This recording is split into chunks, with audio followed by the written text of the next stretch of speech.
Come gather round friends, and I'll tell you a tale of when the red iron pits ran plenty, but the cardboard filled windows and old men on the benches tell you now that the whole town is empty. Welcome to Songs of Experience, a Bob Dylan podcast where we explore the man and the music one song at a time.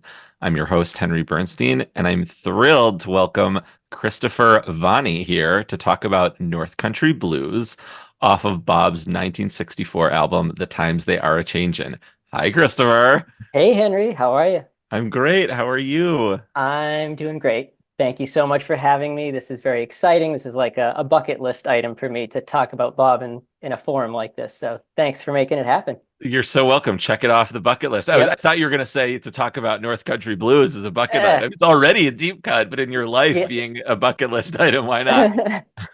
That's awesome. So before we talk about the song, hmm Chris, why don't you tell me about your Bob Dylan Yeah. origin story? Like, how did you get into Bob? Yeah. It was a bit of a slow time to get there, but what turning point, because I was aware of Bob, never really, it didn't really click for me. Until 2009, I just happened to turn on PBS and I caught Bob singing Mr. Tambourine Man at Newport. And I was just like so captivated by the performance of that and the imagery in that song. And that was a moment I was like, I have to dig deeper here. There's more here than even meets the eye. So I was already into the Beatles and I kind of took their cue. I think it's well documented. They listened to Freewheelin' for like over and over again while they were in Right. Paris and just got, so into it. So I was like, all right, let me start with that one album because I kind of like Perfect. the idea of starting with an album, not necessarily just like going through the greatest hits. And that album kind of blew my mind. I was like, how there's intense songs, there's humorous songs, there's how much of one person can be contained in one album. So I was pretty impressed. And yeah, so I immediately gravitated towards that. And I listened from there, I sort of listened to more of his most well-known songs. But then Did see, you that so was did you go chronologically through the albums, or did you just then pick out I songs that you I knew, was like, top Highway 100 Bob Dylan 61. songs? Yeah, it was like Highway 61 Revisited, Blonde on Blonde. I stuck more with albums, still like Hmm. avoiding the greatest hits because I just like, oh, he's noted, he goes electric and sort of following that.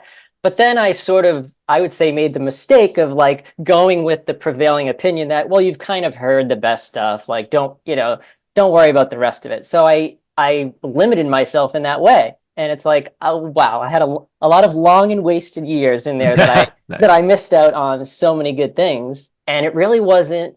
So that was 2009. Then fast forward like to 2018. So there's a long gap since 2018, I would say is I've only been, really down the Dylan rabbit hole and have Hmm. not emerged, and I don't think I ever will. But how I got there, the second turning point was because of George Harrison. As you probably know, there's no bigger Bob fan really than George Harrison. So as I'm listening Yes. to George, as I'm reading stuff about him, it's like Bob just keeps popping up, and I'm like, okay, this is a sign. And then I was getting into Tom Petty, and then I was like, wow, the Wilburys are a thing. I didn't even know they existed. And I was like, all of these guys made music together. So and throw in Roy Orbison, and Roy Orbison, I had been listening to even before any of these people, Hmm. because my parents were into Roy Orbison. Oh, So that's so I awesome. was like, so it kind of brought it all back around for me. So now you get this super group and 2018, the turning point is the bootleg series Trouble No More, Lucky 13. I bought the 2 disc version and I thought it was great. And then I was listening to Laura Tenshirt's Definitely Hmm. Dylan, and she's Hmm. playing deep cuts from the deluxe version. So I actually had to go out, buy the 6 CD set, even though I already had the two.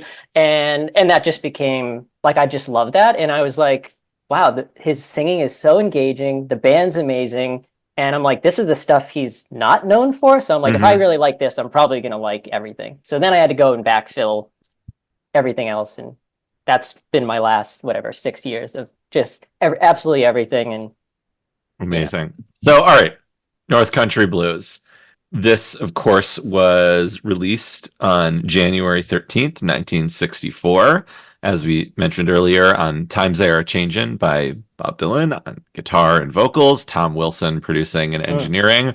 And I was sort of looking back at this song made me kind of revisit Times They Are Hmm. A-Changin, of course. Hmm. And what an insane album It of really is. like back to back to back. Like, we talk about Freewheelin', we talk about Highway 61, talk about Blood on the Tracks, but like banger after banger after banger. The Times Yeah. Are Changing, Ballad of Hollis Brown, With God on Our Side, One Too Many Mornings, North Country Blues, Only a Pot of Their Game, Boots of Spanish It- Leather, When the Ship Comes In, The Lonesome Death of Hattie Carroll, it- Restless Farewell. I right. mean, come on. Has anyone ever had that good of a run in their career and it's on one album? It's I a mean, one album. it's Yes. unbelievable. It The is over. skips, as the kids say. It is an unbelievable album. Those are iconic songs, and I think I really like a lot of those songs in later years. Like I like when he kind of revisits some of those and You mean the in the live versions? yeah, like in Mhm. the 80s and 90s, like some Mhm. of those songs when Totally. they come back around, or even Rolling Thunder, like with Hattie Carroll, and just different. Hmm. I think I like all those songs, but I typically don't listen to like the album versions Hmm. of them. So it's like it is an amazing album, but it's not one I choose to put on. You know what I mean? For Yeah, those yeah. versions of those songs. Yeah, totally. Like well, that's why I was so surprised because can't remember the last time I listened to just Right. this album. And unrelated to this, my wife has been talking a lot about the Times They Are Changing lately and asking me questions about it and thinking about it and singing it. And I can't believe how good this album is. It's just the whole thing. So I agree with you that I probably would tend to listen to more live versions and later Hmm. stuff. Yeah. But But damn. unbelievable. Yeah. I Yeah. mean, I mean, and it really speaks to the power. We'll talk about this in a minute more. The power of Bob Dylan and a guitar, and that's it. Maybe a harmonica too. true. Like Yeah, I that's spent a true. lot of time, if you're a fan of modern times, so to speak, Mm, you're not getting that. It's the whole band experience, but the power of Bob and a guitar, it's stunning. yep. Agree. So this song, according to BobDylan.com, has only been performed two times. Two of like the most iconic formative early Bob Dylan True. concerts ever. What? July 26th, 1963 at Newport, the Free Body Park Newport Folk Festival. Not the one where he went electric, that was 2 years later, but the one Is where he sort of became Bob Dylan. And the yeah. other one, October 26th, 1963 in New York at Carnegie Hall, where Bob Dylan played Carnegie Hall, like which was Yeah. Which is a such a great huge accomplishment at the time and and a now. great show. Yeah. So Great show. So that's just incredible. I mean, the Newport, what I said about that's sort of where Bob Dylan became Bob Dylan. You can watch that performance like mhm. on YouTube in 4K. You can watch it on that movie, The Other Side of the Mirror. I think there's Yes. another movie you can watch it on. I don't know if it's actually included in. So, Other Side of the Mirror comes from Murray Oh, Lerner's from Festival. Festival. So, I don't Yeah. actually, I've never seen Festival, so I don't know if it's featured in there. But I wanted to mention the fact that yes, Other Side of the Mirror has the complete length performances. Festival's got clips and other things Right. of Newport. But yeah, Other Side of the Mirror is just you have these full length performances of which North Country Blues is the first and may actually be. I mean, that might be his first song at Newport. I don't know because but it is one of those workshop, like it's the daytime. So Right. It's not part of it his could be the main first. set. Right. So it could be like, you know, his first song choice, to do at Newport, which is pretty epic. So, Right. The only other song he played when he's sitting there with all those folks surrounded him and then he has that little yep. microphone Yep. is with God on Our Side. So, Also one of the amazing songs from Times They Are Changin. yeah. Yeah. And he says to introduce the song, first of all, he asks someone behind him for a Yeah. pic, which is Oh, just he's so adorable. low key. I know. Adorable is the And he great says, word. this is a song about the iron ore mines and iron ore towns. And that's it. Then he goes into the song and like that sort of is the most Bob Dylan thing that can happen. Like just saying one sentence about what the song is, which he Hmm. doesn't really do now, Hmm. but to frame it for people, which he doesn't need to do, Right. is so amazing that that's captured on film. Yes, 100%. And the fact that he's sitting in a chair, which is just very plain and stark, which just to me matches the song itself. It's just yeah, he's just striking to look at, right? I think He at is. any age. So for him. Yeah, and like for at least for me, I'll speak for myself. When I'm seeing any version of Bob, it seems like I'm so lucky because he's Oh not yeah. like to me he's not as sort of widely officially documented as like Mm, let's say the Beatles, for example, true. right? Like they have Yep. multiple movies with them in them for hours and hours. Like so to anytime you see a performance of him, it's like, yes, I'm watching Bob Dylan. Right? Yes, 100%. It's a great performance. The other one, of course, in at Carnegie Hall, Hmm. this was the legendary concert where Bob kind of made the big time. And, even today, playing Carnegie Hall is huge, but he introduces the song after playing Lay Down Your Weary Tune. I love that Another song. great what if song, Yep. right? That's up there for me as a favorite song. It really, I mean, it's a good one. Well, Yeah. you'll have to come back and talk about it, depending how the rest of this conversation goes. He coughs into the mic Yeah, he coughs. twice, the beginning and then later, and he says, I'm sure you all know about the coal mining countries down in Virginia and southern Pennsylvania.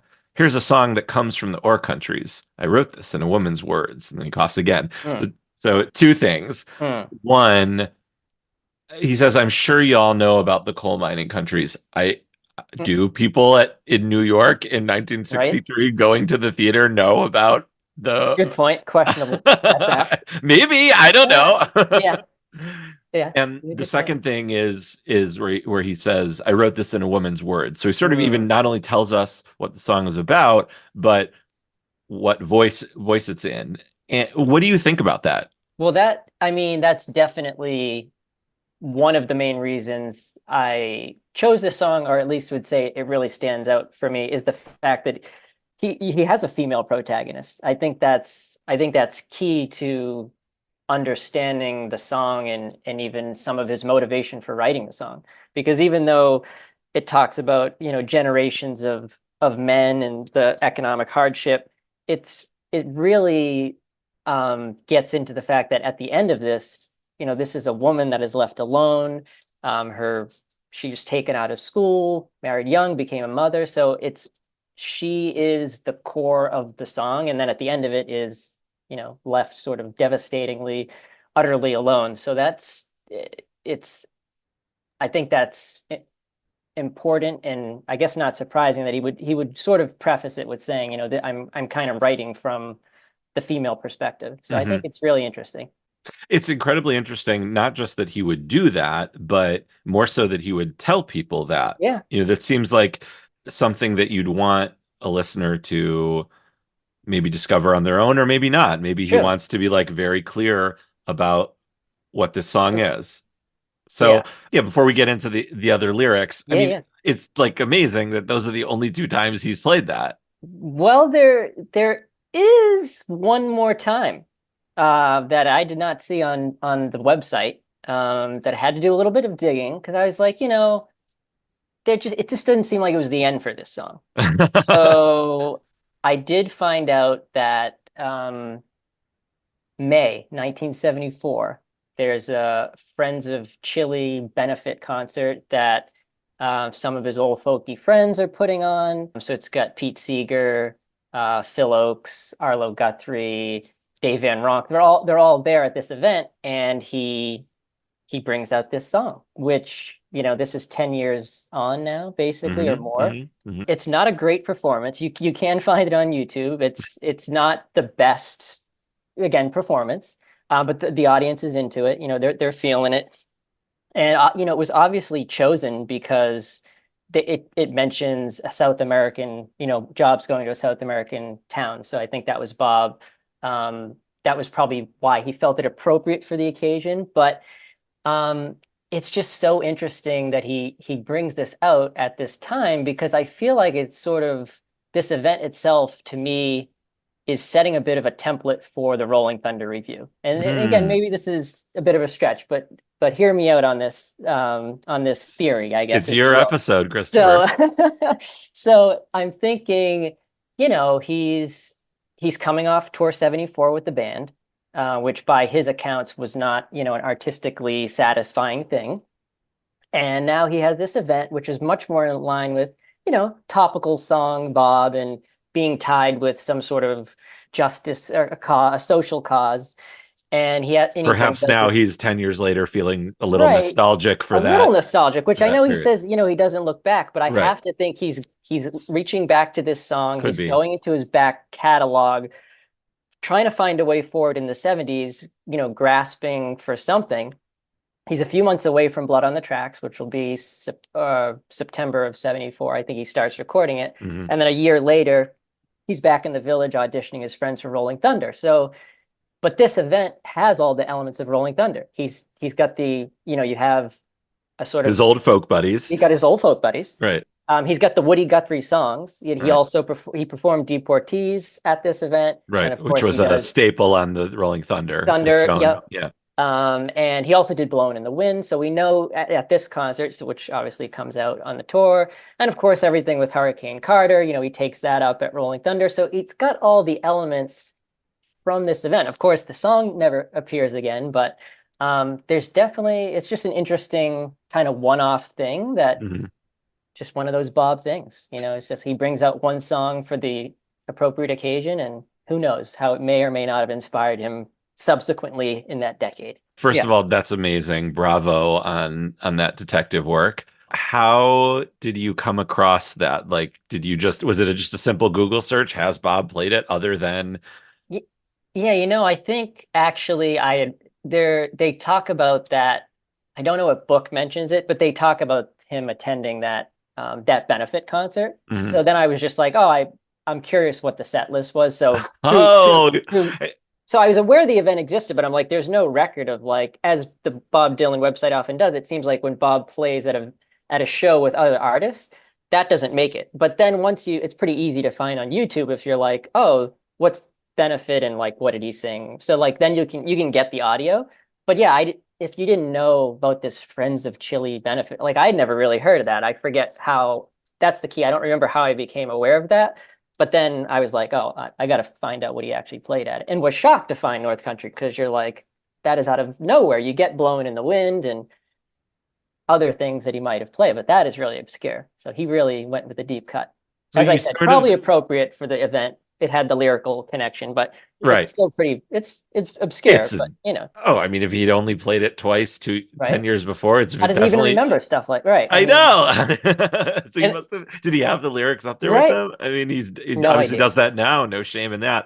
All right, so maybe we've covered this already, Christopher. But why this song? Of all the Yes. songs you could have picked to come and Well, talk to me about, why North Country Blues? I guess I wanted to give it some airtime because of the other iconic songs that we mentioned that surround it.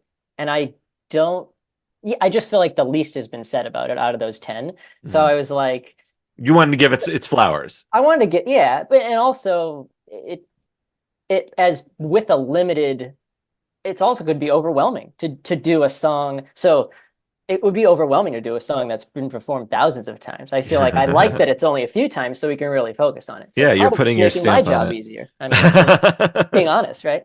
So, but yeah, Well, I guess what I'm asking is, Christopher, what is your personal connection? Is there something about this song other than wanting to give it its flowers, which maybe that's it, just the answer, that yeah. like for you, I have to talk about this song? No, I wish I had a better answer because I feel like it was a bit of I wanted to, well, I had to be honest, I had some other songs that maybe were a little bit of a more personal connection. And I actually went back and found it was actually Restless Farewell and Let Me Die in My Footsteps. But Hmm. there were already wonderful Pod Dylan episodes. No, and I went and listened to them, and I'm like, wow, I almost can't add anything to it. So again, part of it is just a selfishness of wanting to be like, let me try to bring something new. Great. So that's that was kind of a motivator. So for better or worse, do I with love that it. what you will. But I love it. All right. So the last thing I want to ask you yeah, before we move on to the song, have you ever seen Bob live? I have 2001 Oh, amazing. November. Well, amazing, but After, then oh wow, after Love and Theft came out. yeah, and but the crazy thing is I was like didn't see him until 18 years after that for my next time. Oh, really? So I'm saying that's what's so sad Wow. about my Bob Dylan journey is you have Love and Theft has become one of my favorite albums, and so Yeah. it's kind of cool that it was always sort of meant to be, but like I saw it and didn't even appreciate what I was seeing. That's the crazy thing. Because Totally I fair. didn't, that's what I mean. I didn't get it. I didn't connect with him Uh-huh. right away. So now I've seen Bob 2019, 2021, 2023, and I'm seeing him twice this summer. So now Right. we're backloading. But I had seen him once very many years ago, and now I wouldn't, now I'm just trying to see him as much as possible. So Oh I've yeah. totally changed. And but honestly, his voice in 2001, I think he sounds to me he's more accessible even now the way he sings. So I Hmm. think that was part of, and now to me I could listen to him with in his raspiest voice and he's bringing so much more than just the sound of his voice. But again, in 2001 I was too much I didn't get it. I just didn't get it. Didn't connect Hmm. for me. Hmm. So Hmm. which is crazy and embarrassing for me to say on this podcast. But Where was that show? it was at the Fleet Center in Boston. So it was a Oh, big, massive venue, had terrible seats. I was just kind of a thing to do. Like it wasn't right. my best Dylan memory is sitting front row last fall, Mm. Rough and Rowdy Ways at the Orpheum. He debuts Footlights, Hmm. and that was just incredible. So like, yes, now many more happy and current memories of shows. That's awesome. Yeah. That's awesome. All right, well, maybe the next time you see him, he'll play North Country Blues. I mean, that would be off the wall. You never know. I never know. Bob continues, in the north end of town, my own children are grown, but I was raised on the other. In the wee hours of youth, my mother took sick, and I was brought up by my brother. The iron ore poured as the years passed the door, the drag lines and the shovels, they was a hummin'. Till one day my brother failed to come home, the same as my father before him. At this point, if you didn't know it, are you getting any kind of vibe that this is written from a mother's perspective yet at this point? No, I wouldn't have necessarily picked up on that. Yeah. Hmm. No, and I think that's so yeah, like you said, it's interesting that he did come off the bat introduce the song with saying that because you don't really know that for sure until talk about coming out of school and getting Hmm. married and having children. So Hmm. you don't know that right away. And it is, yeah, it's kind of get absorbed in the storytelling. But I wouldn't necessarily know that, yeah, that was his intention if he didn't kind of state that up front. Yeah, it is sort of a linear story, Yeah, which this is song. I mean, one of the things I find really cool that Bob does in that second stanza I just read is that he mixes up time and distance and sort of human growth in different ways. So he's talking about the north end of town, my own children are grown. Those are two things that don't mm, necessarily go together. One is just a direction to something presumably right now, but it's what does that have to do with his children being grown? That's like a separate, or her children being grown. That's like a separate thought that her children are grown, no, mm, telling us that information. And then using hours connected with growth in the wee hours of youth. I love that like hours isn't just referring to a time of day, but actually like the process by which the body grows. yeah. I thought that was really, really cool. Yeah. To me, the last couple verses are the ones that are like most sort of hit home and are like Mhm. really devastating, I guess, for it's like it really the last couple stanzas, you have the image of kind of her husband being kind of just distraught and like looking out the window, sort of Right. mumbling to himself. And it's like, so it just that image of that, and then him just basically at some point just can't take it anymore, just gets up and leaves, and this woman is left alone. So that Bob doesn't have to, he's not being explicit. It's just in his performance and the way he performs that, you feel that this is unfair. This is a tragic thing that has happened, and he doesn't have to say that in so Mhm. many words. So Mhm. I think, yeah, for me that hits home. And then at the end, saying she's going to be left alone. Even the children will go away. There won't be anything there to hold them, Mhm. economic Mhm. scarcity. And he talks about red iron ore. Again, I don't like to be autobiographical necessarily in his readings, just Let's because go I don't for it. well, I just don't want to limit it to one thing. Like I don't Mhm. ever like saying this lyric means this thing, but how can you not? I mean, the Yeah. fact of the matter is the Iron Range he grew up on, there's red iron ore. So he's making a connection to Minnesota and to where he grew up.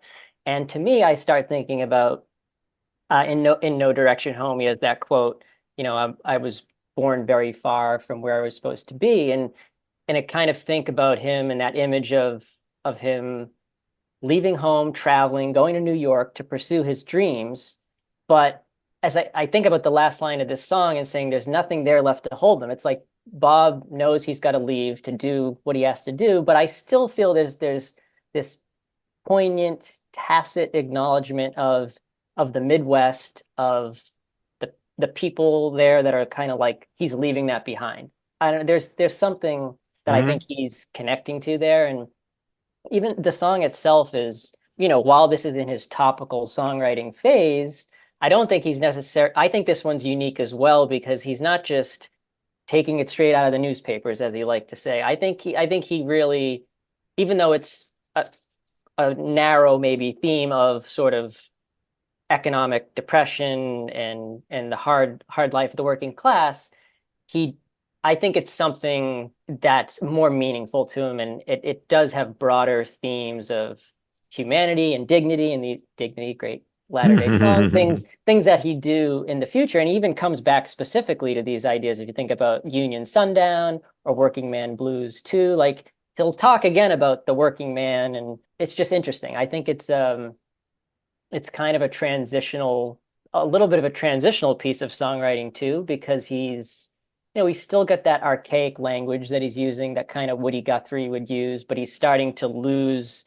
the Woody voice and singing more in his own voice. So it's just kind of coming at I think, a unique time for him. It's got Yeah, I for mean, me, a lot of elements going on. just a year and a half, 2 years before, he's lying about where he's That's from. true. Essentially, he's That's true. not That's making right. reference to Yeah, that's a Minnesota good point. or to that area. So, and it's also interesting that in that live performance, he mentions Virginia and Pennsylvania, and he could literally say Hibbing, a town Right, and he that does it. Yeah, I don't know was why he yeah, because he mentioned with there was something. I think this is like honestly just right on the Wikipedia page, but he makes some mention of, I think, is it Virginia? I think there's like a Virginia, Minnesota or something. There's some parallel to the local area yeah, yeah, of right of exactly.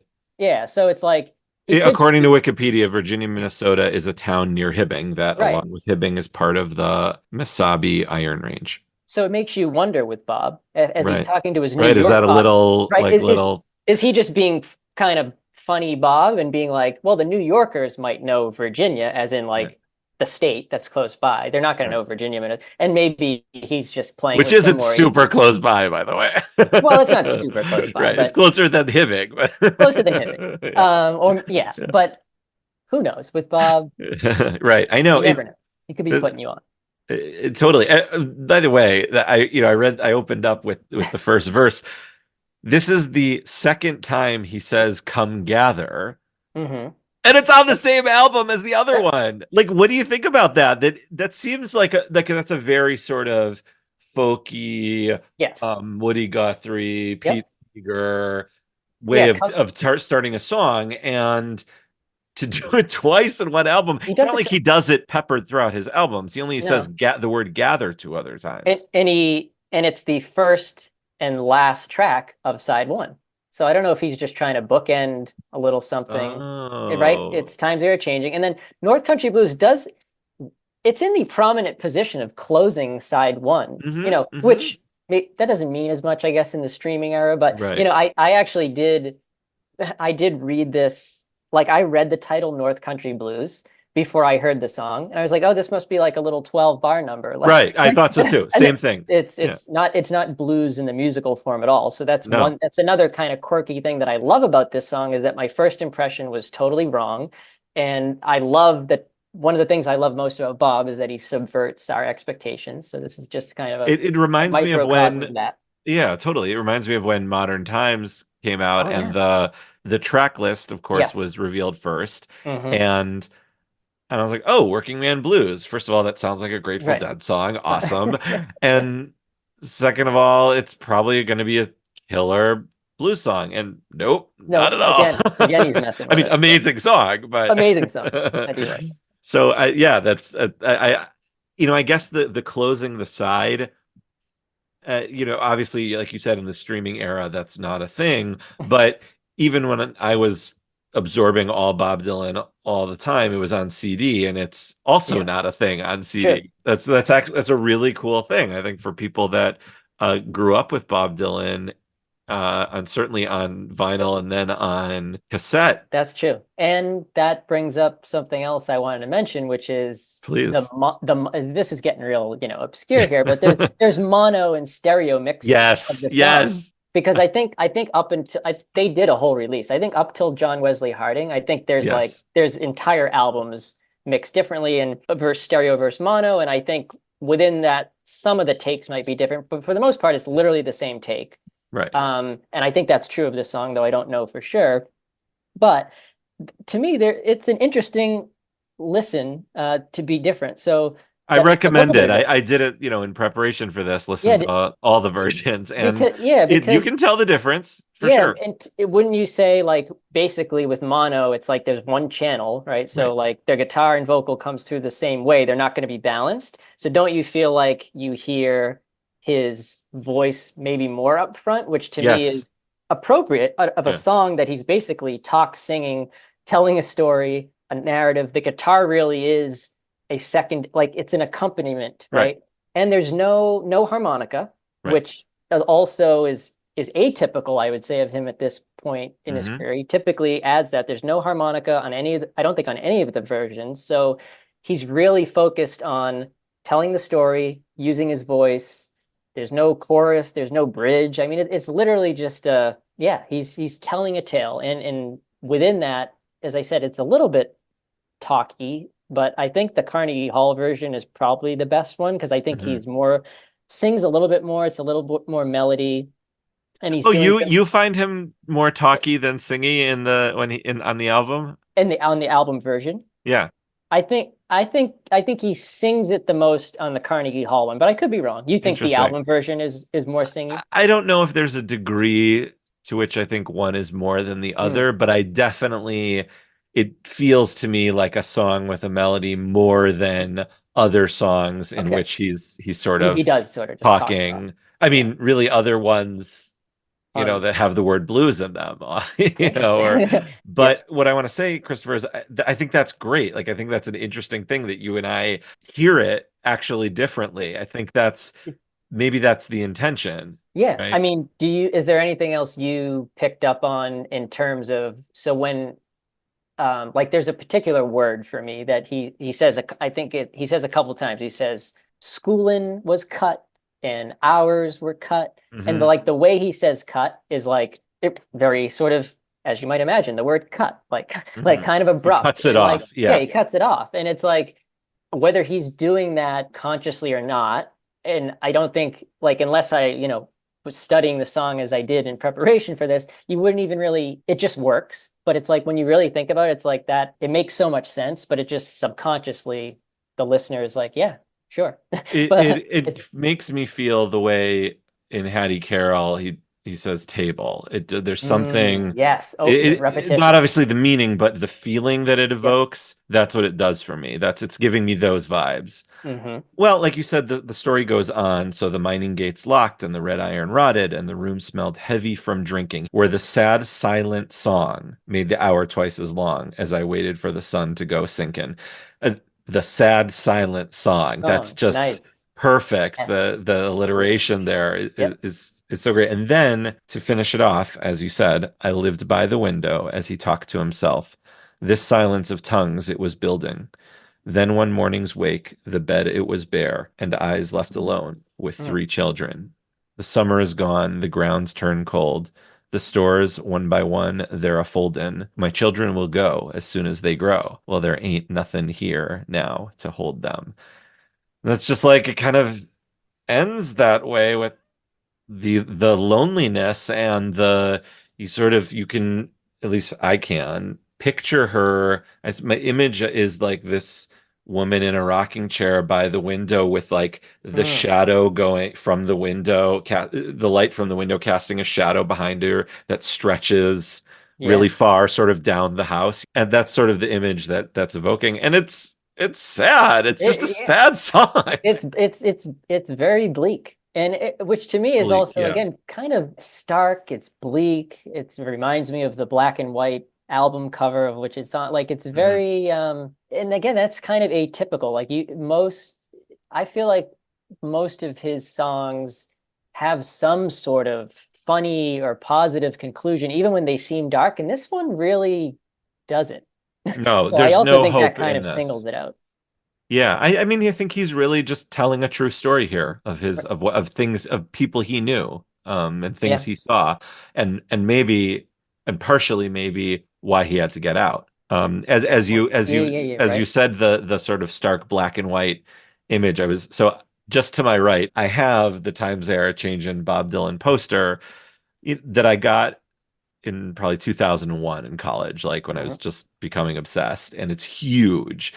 And it's not the album in which he's looking down at you with the brow that's casting a shadow over his eyes kind of thing. It's the other one where he's looking up at the sky a little Okay. hopeful. And so when I think about Times They Are Changing, this thing has stared at me for 24 years, 23 years. And it's when I think of the Times They Are Changing, I think of that sort of hopeful picture. But that cover is more reflective of how this side one ends, that bleakness. Oh yeah. Side two is Restless Farewell. So, That um, which, is kind of on to the next thing, if you will. It's to me that's sort of the one that is unlike the others because I feel like it's pointing towards his next album. But yeah, yeah, it's a little out of place here. right. You could say that if you really wanted to end the album with a bang here, you'd end with Lonesome Death. I mean, Yeah. that's of all of his, Right. as we mentioned earlier, of all of his finger pointing songs at the end here, and he's just about to kind of get away from all of that Hmm. and look inward more.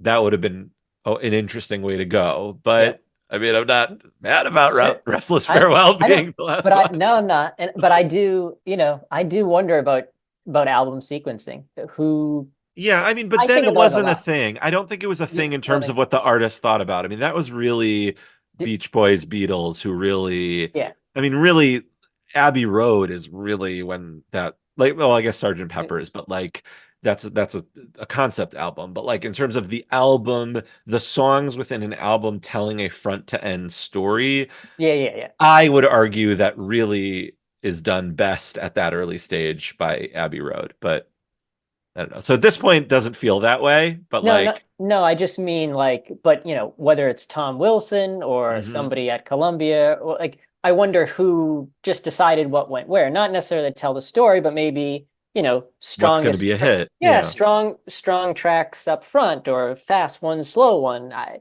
just I think sequencing is just an interesting thing, especially you could go and look at how Bob structures a set list and we could get off on so many other hmm topics. But hmm like, back then, I'm sure he had less artistic control for over. sure. So it's like it is just a conglomeration of songs. Yeah, like at I this mean, at point, this point, he's a massive hit. Like he Free is a Willin', massive hit. obviously, he Yeah. almost wasn't with his first album, even though, of course, that album's unbelievable. But here he's a massive. He's the it He's thing, Yep, and so. I guess I would say it probably wasn't a thing because like even if I'm staring at the track list right now yep. and I both wouldn't touch it and I think anything could be mixed and matched here. Yeah, it's kind of a weird album. Like in that respect, because like you could argue that some of these are, yeah, could, Hollis Brown is equally maybe bleak and again kind of similar themes. So yeah, I mean, could you Mm, but Finger pointing, yeah, literally taking stuff, y- something from the newspapers. Yeah. yeah, I do think this song stands up though on that album, even though he doesn't never really, revisits it like he would some other songs. I think within the context of that album, it's It's great, and I'm grateful to you for Giving me. giving me a reason to revisit it. Yeah, I mean, it's really incredible. Is there anything else you wanted to say about it or about Bob I Dylan in general? think we've covered everything I wanted to mention. Yeah, I mean, just in terms of, I guess, some other Bob Dylan stuff that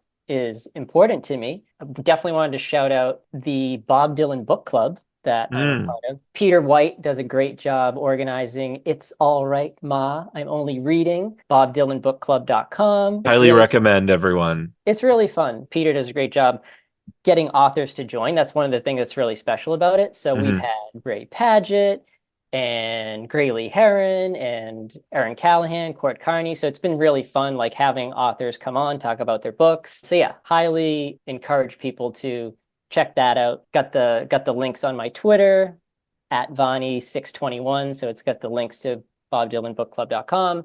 Also, non-Bob related, just in terms of other music, there's really only one other person I'm listening to these days, and it's Gene Clark. So I don't know if you're familiar with Gene Clark, but I have a Substack, christopherv.substack.com, also linked on Twitter. But I'm basically, it's kind of like your show, but for Gene Clark. It's not a podcast, Nice. but it's one song at a time, one Gene Clark song at a time. Every week, I write just a real quick blurb and then a link to listen to it. It's really just an excuse to hopefully get people to listen to this artist because I just don't think a lot of people are aware of him, and I've become really into him. So it's just been fun. There's not nearly the amount of content like we're so blessed to have with Bob on this artist. So it's like it's just my little thing to kind of put back out into the world. Yeah. Awesome. Well, thank you so much, Christopher. This was Yeah. so fun. I hope you come back and talk about I will. another one from your list that you sent I me. know, right? Yeah, I mean, I just want to end by saying you were honestly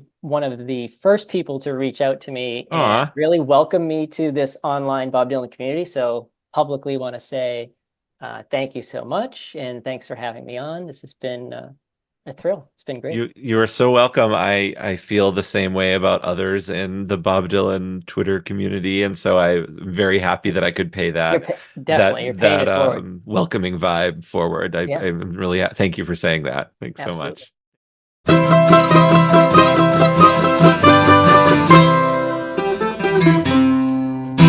Thank you so much for listening. Please look for the next episode on the 15th day of the month, found in all of your podcast feeds. Give us a follow on Twitter at Songs of Bob. If you're subscribing on Apple Podcasts, please take a moment to give us a rating and review. If you'd like to see a video version of this podcast, please visit and subscribe to our YouTube channel, youtube.com/@songsofbobdylan. You can email us at songsofbobdylan@gmail.com. Thank you to my friend and mentor, Rob Kelly, for designing our fabulous logo, and to my mandolin teacher, Mark Mitchell, from the Old Town School of Folk Music in Chicago, for teaching me how to play the intro and the outro. Lastly, if you want to support the cost of hosting my podcasts, go to patreon.com/gonzo3249 for $5. I'll show my gratitude by giving you a shout out on the show of your choice. So big thank you to Roberta Rakove. Thank you again, and we'll see you next time.